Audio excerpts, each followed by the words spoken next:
corbeau et le renard. Maître corbeau sur un arbre perché tenait en son bec un fromage. Maître renard parle d'or à l'échelle, mais t'en apprendras de l'anglais. Eh, bonjour monsieur du corbeau, que vous êtes joli, qui vous me semblez-vous? Sans mentir, c'est votre ramage, je rabatte avec le mal. Vous êtes le phénix des hôtes de deux voix. Ah, c'est moi, le corbeau, ce ne sont pas des jours. Et pour montrer sa belle voix, il ouvre un large bec et laisse tomber son. Le renard sensible et dit bon monsieur, apprenez que tout flatteur est au dépend de celui qui l'écoute.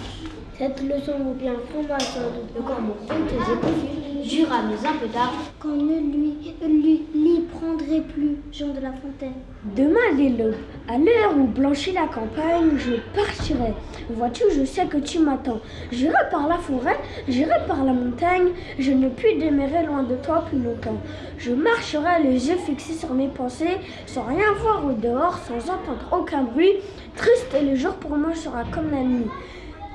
Je ne regarderai ni l'or du soir qui tombe, ni les voiles au loin descendant vers Harfleur. Et quand j'arriverai, je mettrai sur ta tombe un bouquet de couleurs et de bruyères en fleurs. La cour du lion. Sa Majesté Lyon un jour voulut connaître de quelle nation celle l'avait aimé. Il manda donc par député ses vassaux de toute nature, envoyant de tous les côtés une circulaire écriture avec son feu. L'écrit portait qu'un mois durant, le roi tiendrait cour plénière dont l'ouverture devait être un fort grand festin, suivi des tours de fagotin. Par ce trait de magnificence, le prince à ses sujets étalait sa puissance. Dans son louvre, il les invita. Quel louvre! Un vrai charnier, dont l'odeur se porta d'abord au nez des gens. L'ours boucha sa narine. Il se fut bien passé de cette mine, sa grimace début. Le monarque irrité l'envoya chez Pluton faire le dégoûter. Le singe retrouva fort cette sévérité. Et flatteur excessif, il loua la colère et la griffe du prince et l'antre et cette odeur. Il n'était ambre, il n'était fleur qu'il ne fut aïe au prix. Sa sainte flatterie eut un mauvais succès et fut encore punie. Ce monseigneur du lion-là fut parent de Canigula. Le renard étant proche, or ça lui dit le sire. Que sens-tu? Dis-le-moi. Parle sans déguiser. L'autre, aussitôt de s'excuser, alléguant un grand rhume, il ne pouvait que dire sans odorat. Bref, il sentit. Ceci vous sert d'enseignement. Soyez à la cour si vous voulez y plaire. Pas d'adultère la terre ni parleurs trop sincères, et tâchez quelquefois de répondre en armant. Jean de La Fontaine. Après 3 ans, ayant poussé la porte étroite qui chancelle, je me suis promenée dans le petit jardin, qu'éclairait doucement le soleil du matin, pailletant chaque fleur d'une humide étincelle. Rien n'a changé, j'ai tout revu.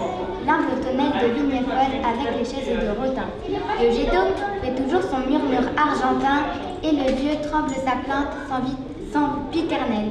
Les roses comme avant palpitent comme avant.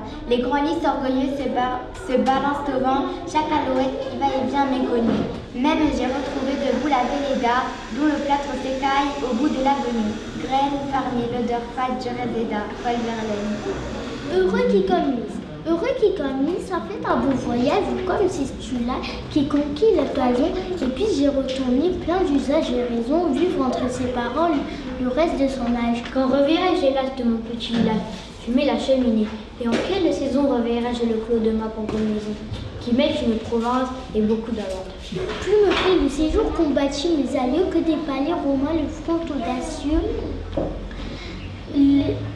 Plus me plie le marbre dur que l'ardoise fine, plus mon loir gaulois que le tièbre latin, plus mon petit liré que le monde palatin, et plus que l'air marin, la douceur argentine. Joachim du Bellay.